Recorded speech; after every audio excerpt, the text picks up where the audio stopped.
Shalom dan salam sejahtera umat-umat yang diberkati oleh Tuhan. Kita akan mendengarkan ringkasan pelajaran sekolah Sabat, namun sebelumnya marilah kita berdoa.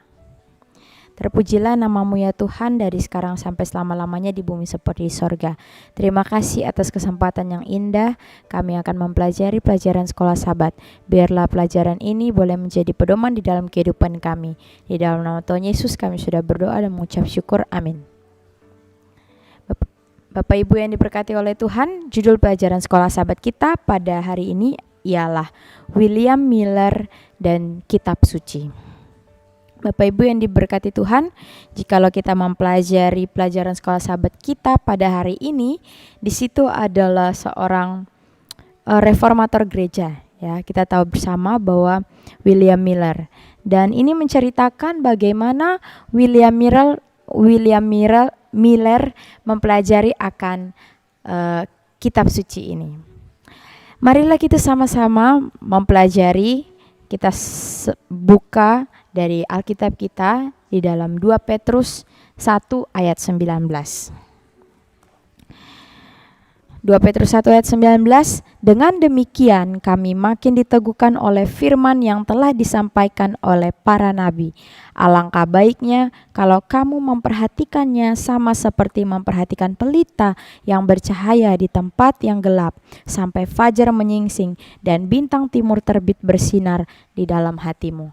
Bapak Ibu yang diberkati oleh Tuhan, anjuran firman Tuhan mengatakan kepada kita bahwa ketika kita mempelajari firman Tuhan, kita harus benar-benar mencarinya dengan baik, memperhatikannya dengan seksama seperti memperhatikan satu pelita di dalam keadaan yang sedang gelap. Bagaimana dengan William Miller? Kita melihat di dalam pelajaran kita mengatakan bahwa William Miller dia sangat tekun untuk membaca kitab suci. Dia menyelidiki akan kitab suci sehingga dia menemukan pekabaran-pekabaran Kristus, atau dia menemukan kabar baik di dalam firman Tuhan ini. Dengan kitab suci dan pena dan buku catatannya, artinya dengan segala keterbatasan dari William Miller, seorang manusia mempelajari akan kitab suci, buku di atas segala buku, dia mempelajarinya dengan tekun.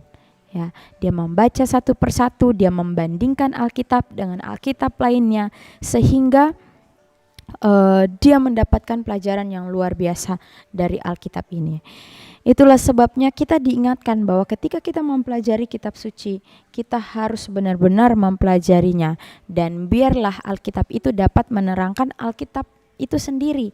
Ya, kita tidak bisa menginterpretasikannya secara langsung, tapi biarlah dengan bantuan Roh Kudus, Alkitab dapat menerangkan isinya sendiri. Dan marilah kita kembali membaca di dalam ayat selanjutnya, yaitu 2 Petrus 1 ayat 20 dan 21. Dikatakan demikian, yang terutama harus kamu ketahui ialah bahwa nubuat-nubuat dalam kitab suci tidak boleh ditafsirkan menurut kehendak sendiri, sebab tidak pernah nubuat dihasilkan oleh kehendak manusia, tetapi oleh dorongan Roh Kudus orang-orang berbicara atas nama Allah.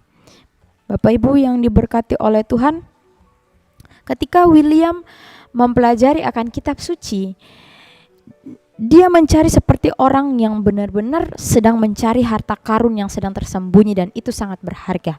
Dan ketika dia mendapatkannya dengan berlimpah. Dia sangat bersuka cita karena Roh Kudus membuka firman Allah itu bagi William Miller.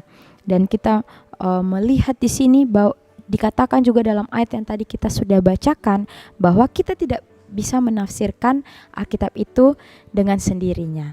Ya, kita perlu belajar dengan tekun seperti William Miller, dan juga kita harus meminta tuntunan dari Roh Kudus. Allah yang penuh kasih telah memberikan firman-Nya untuk mempersiapkan kita bagi peristiwa-peristiwa klimaks yang terjadi di dunia ini. Tuhan telah memberikan kepada kita nubuat agar kita bisa mengetahui apa yang akan terjadi ke depan.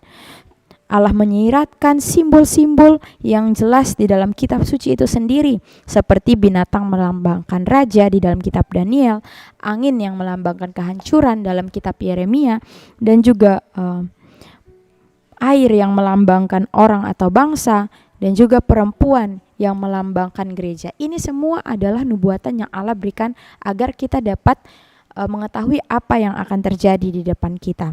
Ketika William Miller membuka, membaca, membandingkan dengan keterbatasannya, dia meminta Roh Kudus, maka Roh Kudus menuntunnya untuk mengerti itu semua. Walaupun kita mengetahui bagaimana William Miller ini pernah melakukan suatu kesalahan atau salah menginterpretasi, tetapi dengan semangatnya ini dia tidak menyerah, dia tetap meminta bantuan Roh Kudus sehingga Roh Kudus menolongnya untuk menjadi reformator yang memberikan kepada kita pelajaran yang begitu berharga. Menjadi kesimpulan bagi pelajaran kita adalah biarlah Alkitab menjelaskan Alkitab itu sendiri, karena Alkitab sudah cukup jelas dan sudah cukup menjelaskan dirinya sendiri. Kita tidak bisa turut andil dalam menafsirkan, dan biarlah kita selalu meminta bantuan Roh Kudus untuk membantu kita mengerti akan isi pekabaran dari firman Tuhan kitab suci. Dan biarlah hari demi hari kita lebih rajin untuk membaca dan mempraktekkan kitab suci. Demikian Demikian pelajaran Sekolah Sabat yang bisa kita sama-sama pelajari. Kiranya Tuhan memberkati kita semua. Amin.